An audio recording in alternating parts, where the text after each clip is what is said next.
बाके बिहारी कजरारे मोटे मोटे तेरे हाय नजर ना लग जाए होए होए होए नजर ना लग जाए हाय हाय हाय नजर ना लग जाओ।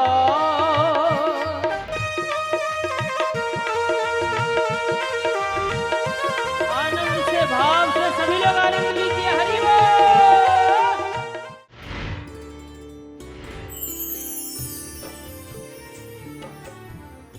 एक बहू बड़ा मन से पांव दबा रही थी अपने सास के, ऐसे ऐसे बड़े आराम आराम से आंगन में, बीच आंगन में। मतलब कितनी बढ़िया बात है, बहू को धन्यवाद करना चाहिए।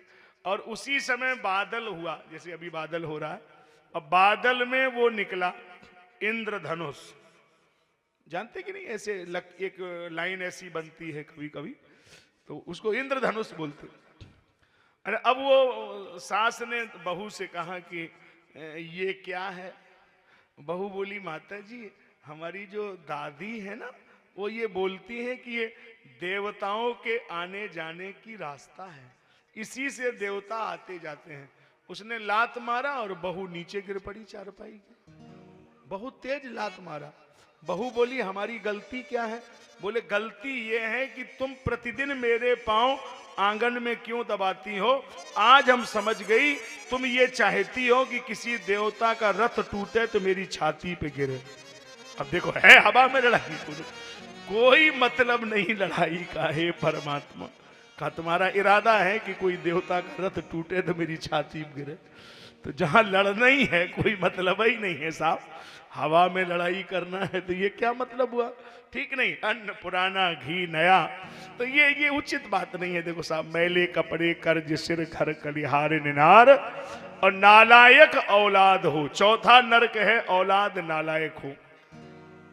नालायक औलाद तो समझते होंगे, जो पिताजी से भी शाम सुबह झगड़ा करे कि जरा हमको पैसे दो तो हमको बोतल लानी है, ऐसी पीने खाने वाली साहब शराबी कबाबी औलाद हो।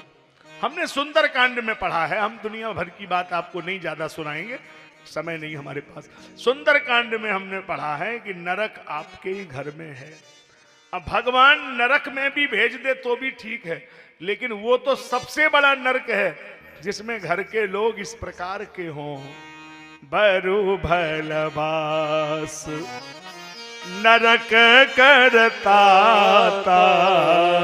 दुष्ट संग देहि विधाता दुष्ट संग। अगर नरक में भी जगह हो तो भी ठीक है, लेकिन दुष्ट आदमी का संग नहीं मिलना चाहिए, वो तो हर पल नरक ही है। अच्छा, स्वर्ग किसके घर में है। अन्न पुराना घी नया, घर सतवंती नारी, आज्ञाकारी पुत्र हो, स्वर्ग के लक्षण चार। जिनके घर में अन्न पुराना हो, घी नया हो। आजकल ये बड़ा जरूरी है, हर घर में अगर दूध और घी नया हो तो बहुत फायदा है। मनी जो सामान बाजार में मिल रहा है उससे अच्छा है कि आप शरीर को चलाने के लिए दूध और घी लें, घर का हो, अपनी गाय का हो, वेद लक्षणा गाय रखो घर में। एक गाय रहने लगे तो समझ लो घर आपका स्वर्ग बना देगी। क्योंकि गाय अगर एक बार भी घर के आंगन में घूम गई तो स्वर्ग हो जाएगा, एक बार उसने गोबर कर दिया तो घर पवित्र हो जाएगा। तो गाय तो आप कभी पाल नहीं सकते, गाय के लिए जगह नहीं। कुत्ता जरूर पालेंगे, उसके लिए जगह। बताओ, अरे भाई चलो कुत्ता भी जीव है, हम उसके प्रति कोई द्वेष नहीं रखते हैं, लेकिन आपको शास्त्र पढ़ना पड़ेगा। कुत्ता अगर घर में है और एक बार भी घर के अंदर जा रहा है तो सारी आरती पूजा आपकी नष्ट हो गई, उसे छूना बहुत बड़ा दोष माना गया। भोजन अगर कुत्ते को दरवाजे के बाहर करा दें 100 ब्राह्मणों से ज्यादा पवित्र माना गया, लेकिन दरवाजे के बाहर, अंदर कभी नहीं ले जाना चाहिए। देरी के अंदर जा रहा है तो नुकसान हो जाएगा। भाई वो कुत्ता क्यों बना ये तो पढ़िए, उसकी करनी बिगड़ी तब कुत्ता बना, और तुम उसको हाथ से खिला रहे, तुम्हारा क्या होगा। कई लोग तो उसका मुंह चाट लेते। बताइए ये क्या तरीका है? अरे भाई ये कोई भाव नहीं, यहाँ थोड़ी ये सब बातें, और कहीं की बात कह रहे। आज ही हम कहीं निकल रहे थे तो हम देख रहे थे कुत्ता उसमें बैठा था, कौन सी बोलोरो गाड़ी में बैठा था पीछे। बताइए साहब, क्या बात है। तो गाय के लिए कोई टाइम नहीं, कोई मतलब नहीं, कोई अभिप्राय नहीं। गाय सड़क पे मर रही है, पॉलीथीन खा रही है।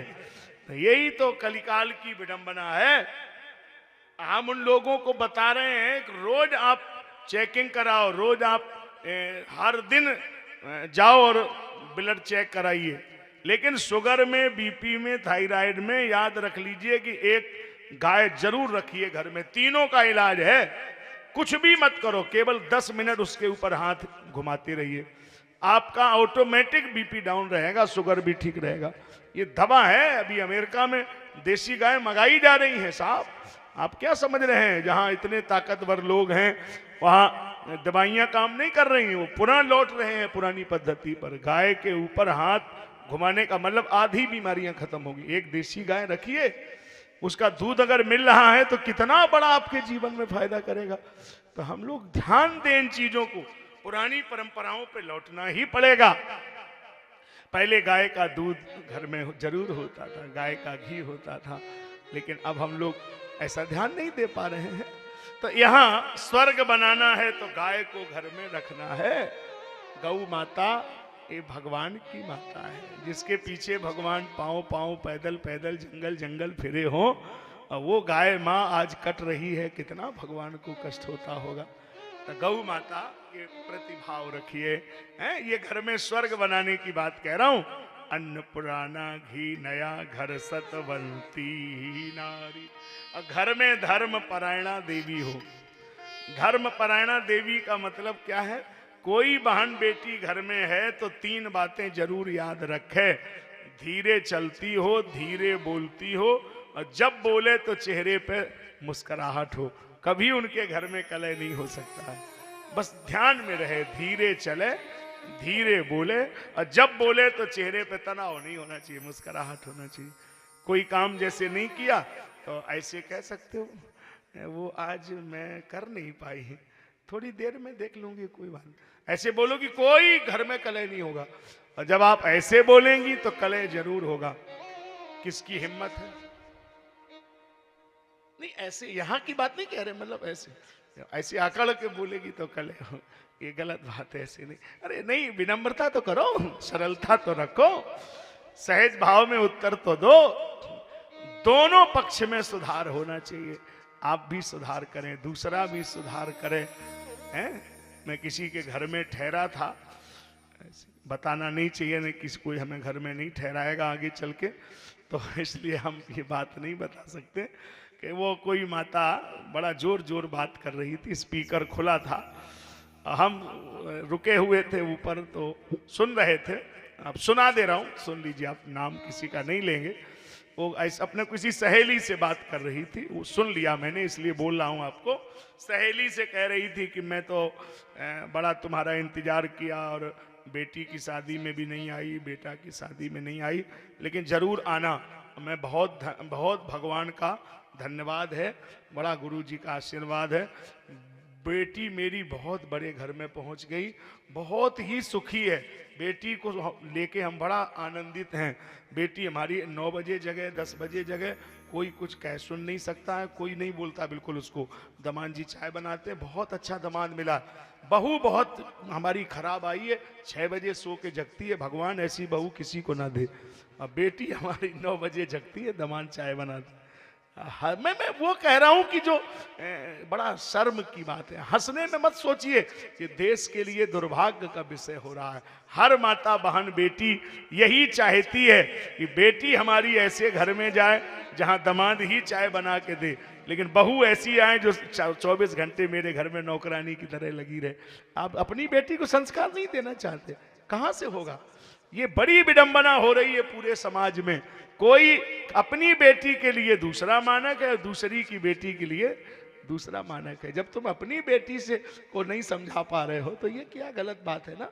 दूसरे से उतनी अपेक्षा करिए जो आप कर सकते हो, लेकिन वो हम नहीं करना चाहते। सबको बेटी के ऐसा ही दमान सबको चाहिए कि जो बेटी को 24 घंटे बेटी के आगे पीछे रहे और बेटी की सेवा करे। दुल्हन ऐसी आवे जो बेटे की तरफ देखे ना, क्योंकि बेटा हमारो है। अरे वो भी तो किसी को दामाद है, वो किसी का दामाद नहीं है क्या? ये क्या आप गलत मानक लेके बैठे हैं? समाज के लिए बड़ा कठिन हो जाएगा। हम लोग बड़ा मुश्किल में हैं, रात दिन समाज के लिए बोलते हैं, कुछ कहते हैं, समझाते हैं, तो ये बड़ी परिस्थितियां विचित्र होती चली जा रही हैं। हम फिर उसी बात पे लौट रहे हैं। 9 महीने माता के गर्भ में बालक कैसे जिंदा रहता है? जन्म लेकर के मरता क्यों है? अब मर के पुनः माता के गर्भ में क्यों जाता है? कर्मणा दैव नेत्रेण जंतुर्देहो पपत्तये स्त्रियः प्रविष्ट उदरम पुंसोरेता कणाश्रय। कर्म के द्वारा प्रकृति पुरुष के संयोग से यह जीव माता के गर्भ में प्रवेश करता है। कललम त्वेक रात्रेण पंचरात्रेण बुदबुदम। जब माता के गर्भ में 12 घंटे रहेगा तो कलल हो जाएगा, सलिल हो जाएगा। पंचरात्रेण बुदबुदम, 5 रातें रहेगा तो बलबूला के आकार का होगा।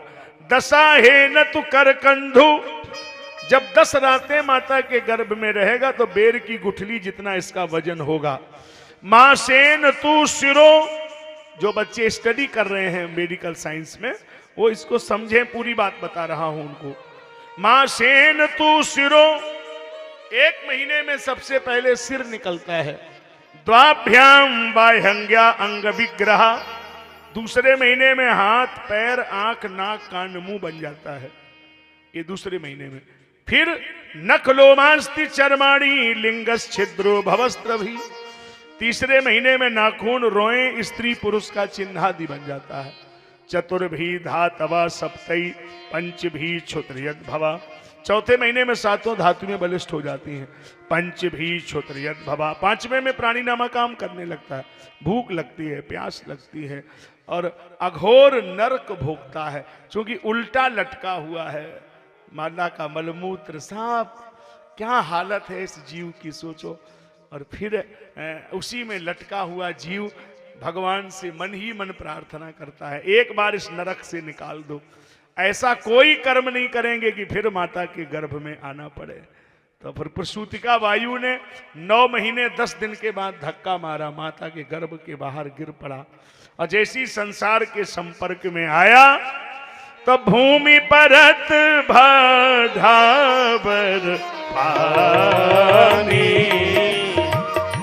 भूमि परत भाधावर पानी, जिम जीवहि माया पुटानी,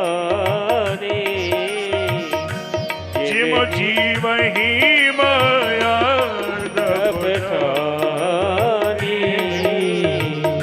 जिम जीवहि माया पुटानी। एकदम माया में लपट गया और जीवन शुरू हुआ तो शुरू ऐसा हुआ, दुनियादारी के चक्कर में पड़ गया, बचपन चला गया, होश में ही नहीं आया। फिर जवानी आई। अच्छा, जवानी का मतलब क्या होता है?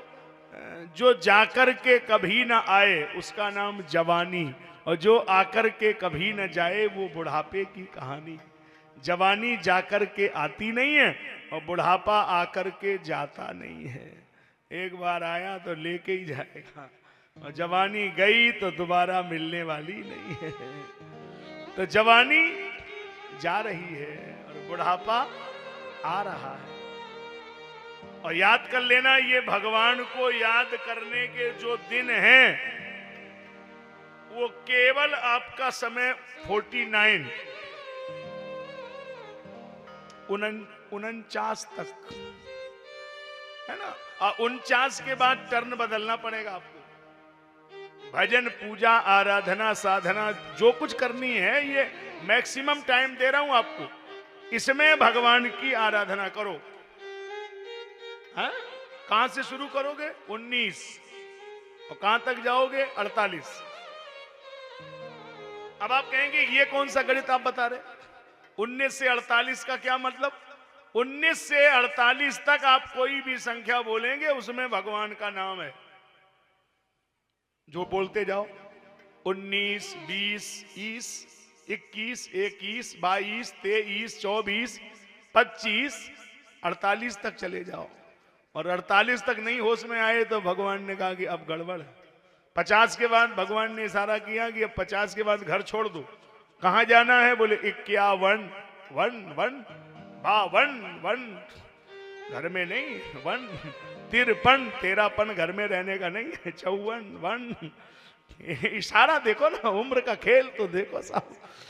जवानी अंधी होती है, बुढ़ापा लंगड़ा होता है। जवानी के आंख नहीं होती, बुढ़ापे के पांव नहीं होते।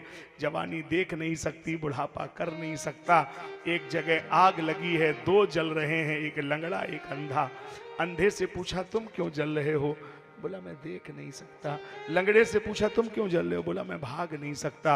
अगर दोनों में तालमेल हो जाए, सलाह है कि अगर लंगड़े को अंधा अपने कंधे पे बिठा ले और रास्ता लंगड़े ने बताई हो और चल के अंधा गया हो तो दोनों आग से बच सकते हैं। तो जवानी के जोश में जवान बेटा अंधा है, अब बुढ़ापे की मार से बूढ़ा बाप लंगड़ा है। तो लंगड़े पे अनुभव की आंख है, करने की ताकत नहीं है। और युवा में ताकत है, सोचने की क्षमता नहीं है। अगर दोनों में तालमेल हो जाए कि सलाहें वृद्ध की हो और करने की ताकत युवाओं की हो तो सारे देश की तस्वीर बदल जाएगी। युवा में जोश है और वृद्ध में होश है। अब बिना जोश के भी काम नहीं चलेगा और बिना होश के भी काम नहीं चलेगा। तो जो जोश में है वो होश में नहीं है और जो होश में है वो अब जोश में नहीं है। ये है। अब ये पुराने जितने लोग मेरे सामने बैठे हैं 70-75 वाले, ये सब अपने मन में ये रोज सोचते हैं कि जितनी बुद्धि अब अच्छी हो गई, ऐसी अगर 20 साल पहले हो जाती तो जाने क्या से क्या कर लेते। लेकिन तब इनका तन अच्छा था लेकिन मन अच्छा नहीं हुआ। अब जब मन ठिकाने पे आ गया तो तन गड़बड़ हो गया। यही जीवन है, जब हमारा तन अच्छा होता है तो मन ठीक नहीं होता है, जब मन ठीक होता है तो फिर तन गड़बड़ कर जाता है। इसलिए अब जीवन सही जगह आकर के फंस गया। सांप पेट में लेटे फिर लेटे मही, जननी संग लेटे तब बाल कहाए। जवान हुए युवती संग लेटे, लेटत लेटत उमर गमाए। क्षीर समुद्र के लेटन हारे, को ध्यान कबहू मन में नहीं ल्याए। अब लेटत लेटत लेट भये, अब चिता पर लेटन के दिन आए। जीवन चला गया, हम समझ ही नहीं पाए। भोपाल वालों, हम तुम्हें डरा नहीं रहे लेकिन समझा जरूर रहे। डरा नहीं रहे, समझा जरूर रहे आपको। कल जब आपकी घड़ी में 3:30 बजेगा तो आपके जिंदगी के 24 घंटे खत्म हो जाएंगे। परसों आपके जीवन के 48 घंटे खत्म हो जाएंगे। इतनी तेजी से उम्र घट रही है, आप समझ ही नहीं पा रहे हैं। आप सो रहे हो, जग रहे हो, लेकिन ये उम्र का खेल घटता चला जा रहा है। आइसक्रीम को फ्रिज से निकाल लो, आप वेस्ट करिए तो भी वेस्ट होगी और नहीं वेस्ट करोगे तो भी बेस्ट होगी। इसी तरह ये जीवन आइसक्रीम की तरह, आप इसको जी रहे हो तो भी खत्म हो रहा है और नहीं जी रहे हो तो भी खत्म तो हो ही जाएगा। इसलिए देखो, चली जा रही है उम्र धीरे धीरे, चली जा रही है उम्र धीरे धीरे, चली जा रही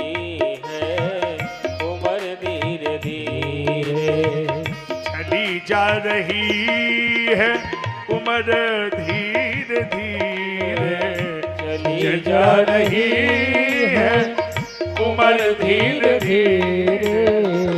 बुढ़ापे का होगा असर धीरे धीरे, बुढ़ापे का होगा असर धीरे धीरे, बुढ़ापे का होगा असर धीरे धीरे।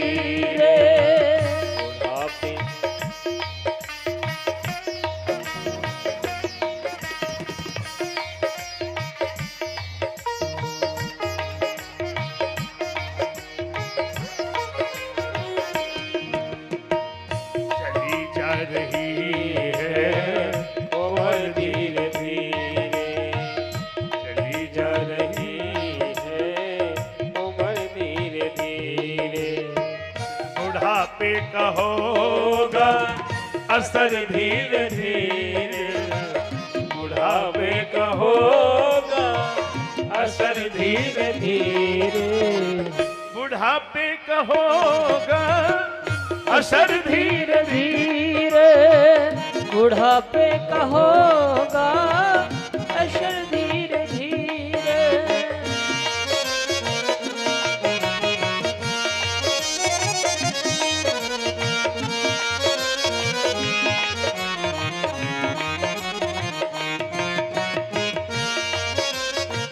पालापन गया है फिर आई जवानी पाला बन गया है फिर आई जवानी झुकी जा रही है झुकी जा रही है कमर धीरे धीरे झुकी जा रही है कमर धीरे धीरे झुकी जा रही है उम्र धीरे धीरे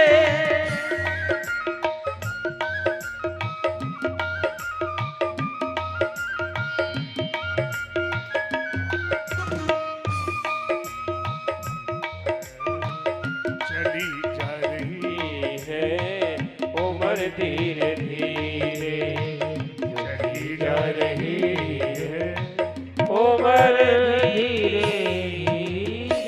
धीरे ये जीवन गड़बड़ होता चला जा रहा है धीरे धीरे धीरे धीरे है ना कई लोगों को हम देख रहे हैं हमको भी आते आते 24-25 साल हो रहा भोपाल में कई लोग हमारे सामने बूढ़े हो गए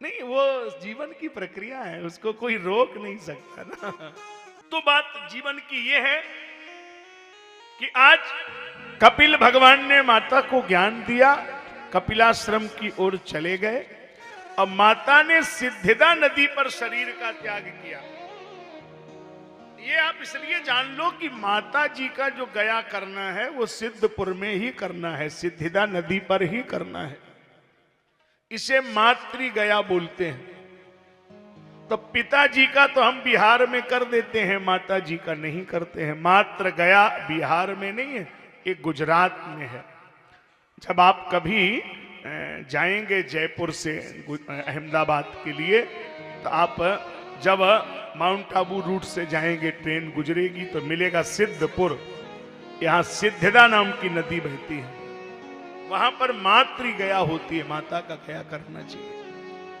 तो माता जी का नहीं करते हम लोग प्रायः ध्यान नहीं रखते हैं माता का भी गया करना चाहिए वो मातृ गया है इसके बाद में चौथे स्कंद का पहला अध्याय जिसमें ये प्रश्न आया कि गंगा मैया को पाप लग गए लोगों ने पाप किए गंगा जी को दे दिए गैया मर गई गंगा नहा लो कुत्ता मर गया गंगा नहाओ गंगा महारानी ने नारद बाबा से कहा बाबा नारद मैं गंगा सारी दुनिया को पवित्र करती हूं क्या हमें पवित्र करने की सामर्थ्य किसी में है बोले एक पतिव्रता माता में बड़ी सामर्थ्य है वो गंगा को पवित्र कर सकती है तो ऐसी पतिव्रता कोई है चित्रकूट में महारानी अनुसुईया इस सतना जिले में जगह आती है आप लोग गए हो जरूर गए होंगे तो चित्रकूट में महारानी अनुसुईया तो गंगा महारानी गई और अनुसुईया माता के चरणों में निवेदन किया अगर आप पतिव्रता हो तो हमें पवित्र कर दे महारानी जी ने हाथ में जल लिया और बोली जो मोरे मन कर्म से हो पति ही आधार तो गंगा के पाप सब हो जाए जरिछा और गंगा की धारा का नाम ही बदल गया सुरसरिधार नाम मलदाकिनी सुरसरिधार नाम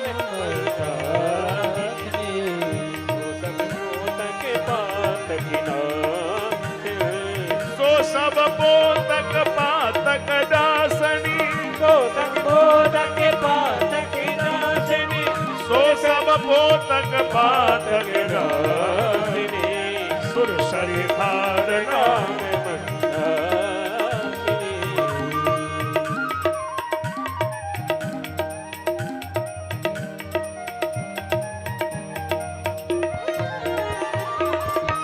धारा सुरसरी गंगा की है, नाम है मंदाकिनी गंगा। बोलो मंदाकिनी गंगा की जय हो। एकामतानाथ भगवान के चरणों में बहती है मंदाकिनी गंगा। और वो चित्रकूट है जिसे आप सबने देखा है। चित्रकूट के घाट पे भई संतन की भीड़, तुलसीदास चंदन घिसे तिलक देत रघुवीर। तुलसी तुलसी सब कहें, तुलसी बन की घास, और जब कृपा भई रघुनाथ की तो बन गए तुलसीदास। इसी मंदाकिनी पे तुलसी बाबा को सीताराम जी मिले। तो ये दुनिया भर में अनुसुईया का यश फैल गया। अनुसुईया पतिव्रता, गंगा को पवित्र कर दिया। अनुसुईया पतिव्रता। नारद बाबा कैलाश पर पधारे। माता पार्वती जी ने देखा, गुरु जी प्रणाम, आजकल बहुत दिनों बाद दिखाई दे रहे हैं, आप कहाँ बने रहते हैं? नारद जी ने कहा आजकल थोड़ा सा जरा हमें ठीक नहीं लग रहा है, बाहर का माहौल अच्छा नहीं है। हर चौराहे पे एक ही चर्चा हो रही है आजकल, अनुसुईया पतिव्रता, अनुसुईया पतिव्रता। हमको सुनने में अच्छा नहीं लग रहा है। पार्वती माता बोली क्या मतलब, मैं पतिव्रता नहीं हूं क्या? नारद जी बोले ये मैं कह नहीं रहा हूं, लेकिन लग ऐसा ही रहा है। नारद बाबा आज आने दो भोले बाबा को। नारद जी बोले हमें जाने दो। चले गए। यही बात बैकुंठ में कह दिया लक्ष्मी माता से, यही ब्रह्माणी जी से कह दिया। तीनों देवियां नाराज। शाम को भगवान भोले बाबा लौटे, माता जी नाराज। बाबा ने कहा क्यों नाराज हो रही हैं, क्या बात है? माता जी ने कहा पहले आप हमें ये बात बताइए, हम पतिव्रता हैं कि नहीं हैं? भोले बाबा ने मन में सोचा कि पतिव्रता होती तो ऐसे थोड़ा ही बोलती। नहीं, ये मतलब मन में आइडिया लगाया, ऐसे आप लोग बोलना नहीं। देखो देवी नाराज हो तो आप लोग ऐसे नहीं बोला करो। जब भी देखो कि देवी नाराज है तो थोड़ा हाथ वाथ जोड़ के बात करो, मतलब झगड़ा नहीं करना चाहिए। आप लोग समझदार हैं भाई, देवी को नाराज थोड़ी करना चाहिए। बाबा ने कहा नहीं नहीं आप पतिव्रता हैं, ऐसा कोई बात नहीं है। भाई क्या झगड़े की बात है? इसलिए हमारे यहां पत्नी को अकेला पत्नी बोला ही नहीं गया, पत्नी को बोलते हैं धर्म पत्नी। पत्नी अकेला लिखा ही नहीं कहीं भी। जब बोला जाएगा ये मेरी धर्म पत्नी है, आप उसका जब व्याख्या करें, जब पढ़ें तो समझेंगे अर्थ क्या है। पत्युर्ने यज्ञ संयोगे सूत्र है इसमें, पतनात पातत इति पत्नी। पति को पतित होने से रोक दे, अधर्म से हटा दे, धर्म में लगा दे, तब उसको बोलते हैं धर्म पत्नी। ऐसे तो नहीं है कि वो पति पत्नी वो माला हो गया और फेरा हो गया तो हो गया। धर्म में पति को लगा दे, अधर्म से हटा दे, तब उसको धर्म पत्नी बोलते हैं। पहले हम लोग धर्म पत्नी बोलते थे। कोई भी लोग ये कौन है, ये हमारी धर्म पत्नी है, क्योंकि वो धर्म की रक्षा करती थी ना। आजकल कोई धर्म पत्नी बोलता ही नहीं। जिसको देखो वो एक ही शब्द बोलता है, ये कौन है, ये हमारी वाइफ। वाइफ, वाइफ का मतलब wife is a knife who cuts life. Hindi में हम नहीं बोलेंगे, अंग्रेजी वाले समझ गए। तो वो जो पति देव होना चाहिए, पति देवता, वो आजकल हो गए हसबैंड, मानी हंसने का बैंड बाजा। वो पत्नी के सामने हे करते रहते, उन बेचारों को यही पता नहीं पति है कि वॉचमैन है, कि क्या तमाशा चला है आजकल। अरे पति देव होना चाहिए कि कौन सा शब्द आया है हसबैंड, जो बैंड बाजे की तरह हे करता रहे। वो ऐसे ही आजकल बजते रहते पति देव। ये आजकल यही जमाना आया है। तो ये क्या करा जाए, मैं कैसे आपको समझाऊं। तो वो धर्म पत्नी पहले बोलते थे। तो कहा कि देवी ऐसी कोई बात नहीं है। बोले नहीं, या तो अनुसुईया रहेगी या हम रहेंगी, दो में से एक ही रहेगी। तीनों देवता देवियों के हमारा चल दिए अनुसुईया का सतीत्व टिकाने, और तीनों ने साधु के कपड़े पहने, ब्राह्मण का टीका लगाया और पहुंच गए। संत ब्राह्मण गुरु कभी घर में पधारे तो पहला काम उसका पांव जरूर धोना चाहिए। पैर के नाखून में सब कुछ होता है, अगर वो आपने धो लिया है तो घर में सब कुछ हो जाएगा। कभी परनाले पे पांव नहीं धोना चाहिए, घर में दरिद्र हो जाएगा। तो वो बर्तन में जल धो ले और वो जल घर में छिड़क दे और आसन पे बिठा ले, बिना कुछ खिलाए जाने नहीं देना चाहिए घर से। कहा महाराज भोजन प्रसाद लो। साधुओं ने कहा कि देवी हमारा ये नियम है, हम उसी गृहस्थ का भोजन स्वीकार करते हैं जिसमें भोजन बनाने वाला विवस्त्र होके भोजन बनावे और विवस्त्र होके ही भोजन परोसे। शरीर में कोई वस्त्र नहीं होना चाहिए। आपको मंजूर हो तो बोलो। महारानी जी बोली मंजूर है, मंजूर है, लेकिन मेरे द्वारे से साधु बिना खाए चले जाएं ये मंजूर नहीं है। तो कहा ठीक है चलिए आंगन में। ले गई। अब देखो क्या क्या संसार में हुआ, कैसी कैसी देवियां हुई। इन देवियों का यशोगान क्यों गाया जाता है, क्यों वंदनीय है माताएं? ये मात्र शक्तियों की महिमा है। भीतर गई तो ब्रह्मा विष्णु महेश को लगा कि जो किसी परपुरुष के सामने वस्त्र उतार के भोजन बनावे, कैसी पतिव्रता। महारानी जी ने पति के चरणों का ध्यान किया, हाथ में जल लेकर आई और बोली, जो मोरे मन कर्म से हो निज पति कर ध्यान। मन वचन कर्म वाणी से पति के ही चरणों का अगर मैंने ध्यान किया हो तो तीनों साधु बने शिशु अबोध अज्ञान। जैसी जल मारा मामला पलट गया। माता अनसुईया ने डाल दियो पालना, झूल रहे तीनों बन करके लालना, झूल रहे तीनों बन करके लालना। माता अनसुईया ने डाल दियो पालना, माता अनसुईया ने डाल दियो पालना, झूल रहे तीनों देव बन करके लालना, झूल रहे तीनों देव बन करके लालना।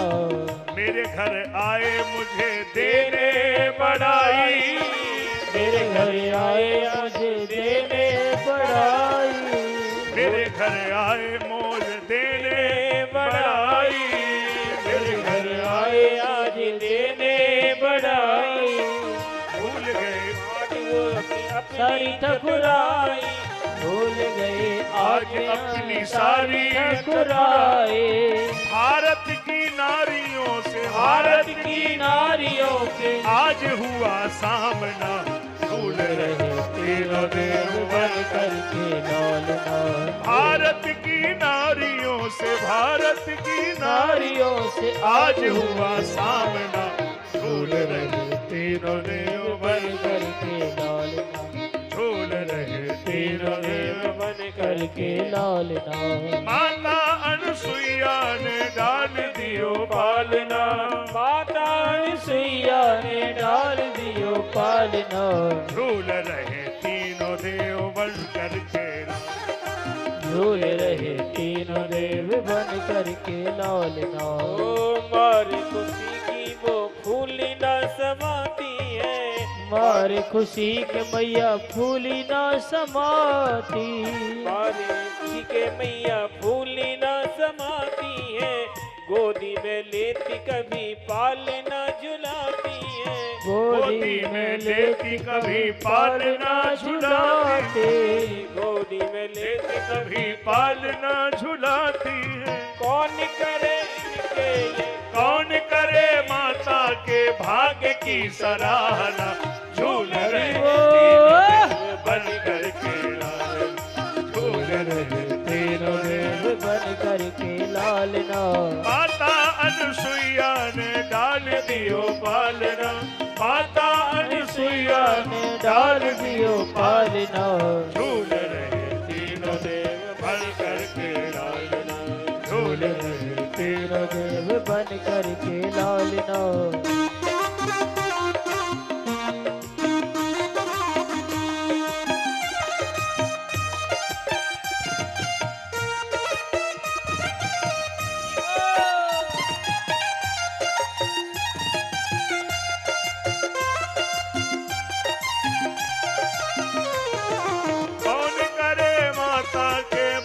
की सराहना, कौन करे माता के भाग्य की सराहना, झूल रहे तीन तीनों देव बन करके लालना, झूल रहे तीनों देव बन करके लालना, झूल रहे तीनों देव बन करके लालना, ओ बन करके लालना, ओ बन करके लालना। बोलो अनसुईया महारानी की। जैसे भगवान ब्रह्मा विष्णु महेश बालक बनकर के माता की गोदी में झूल रहे हैं, ऐसी हमारे भोपाल के लोग भी बालकों की तरह नाच भी रहे हैं। क्या क्या आनंद ले रहे हैं साहब। कौन करे माता के भाग्य की सराहना, झूल रहे तीनों देव बनकर के लालना। एक आर्यावर्त की माता में ये सामर्थ्य है। आर्यावर्त की मां ऐसा कर सकती है जिसने ब्रह्मा विष्णु महेश को बालक बना दिया, जिनके दरवाजे पर उमा रमा ब्रह्माणी तीनों झोली फैला करके अपने पति मांग रही हैं, ये हमारे पति दे दो। अनसुईया माता ने कहा कि आपके पति ये सामने हैं, तीनों ले जाओ। कहा कि इतने छोटे पति का हम क्या करेंगे, ये तो 6-6 महीने के हैं। तो कहा कि अब ये तो तुम्हारी जिम्मेदारी है, बड़ा तुम कर लेना। ये आर्यावर्त की माता कर सकती है। सोचिए आप, कल्पना करिए, भारत की मातृ शक्ति ने जो इस देश को दिया, उसके लिए ये देश सदा उसका ऋणी रहेगा। क्योंकि भारत की माओं ने इस देश को, जितने भी दुनिया में इतने से बड़े महान तत्ववेत्ता, अध्यात्मवेत्ता, बड़े बड़े संत, सन्यासी, बैरागी, बड़े बड़े इंजीनियर, डॉक्टर, वैज्ञानिक, जिनको भी दुनिया में लाया गया, उनको दुनिया में जन्म देने का श्रेय इस माता शक्ति को ही जाता है। इसी माता के गर्भ से ही कोई न कोई बड़े से बड़े साधु सन्यासी जन्मे हैं। इसी माता के गर्भ से भगवान भी दुनिया में आए हैं। तो इसी माता ने यहाँ पर उनको प्रकट किया है। भय प्रकट कृपाला, तो वो भी कोई कौशल्या माता है। तो मातृ शक्ति सदा से वंदनीय रही है। अनसुईया माता ने ब्रह्मा विष्णु महेश को बालक बना दिया। उमा रमा ब्रह्माणी जिनके सामने झोली फैला के खड़ी हो गई। ऐसी अनसुईया की महिमा है। ब्रह्मा के अंश से चंद्रमा, विष्णु के अंश से दत्तात्रेय और शंकर जी के अंश से दुर्वासा, 3 बालक अनसुईया जी को भेंट में दिए और तीनों देवता देवियों के साथ चले गए। बोलो अनसुईया मैया की। इसके बाद में परीक्षित जी महाराज ने कहा कि आपने सती अनसुईया की कथा सुनाई है, तो हमें लगता है कि अब आप सतियों की ही कथा सुनाओ। हमने सुना है कि शंकर भगवान की पत्नी का नाम ही सती है। अब बिना कारण के भगवान शिव ने सती का परित्याग कर दिया। सती जी को जलना पड़ा, दक्ष को मरना पड़ा, यज्ञ विध्वंस हो गया। बात गंभीर है। देखो, धर्म पर श्रद्धा होनी चाहिए, हाँ या ना। धर्म पर होने वाली श्रद्धा विकास करेगी कि विनाश? विकास करेगी।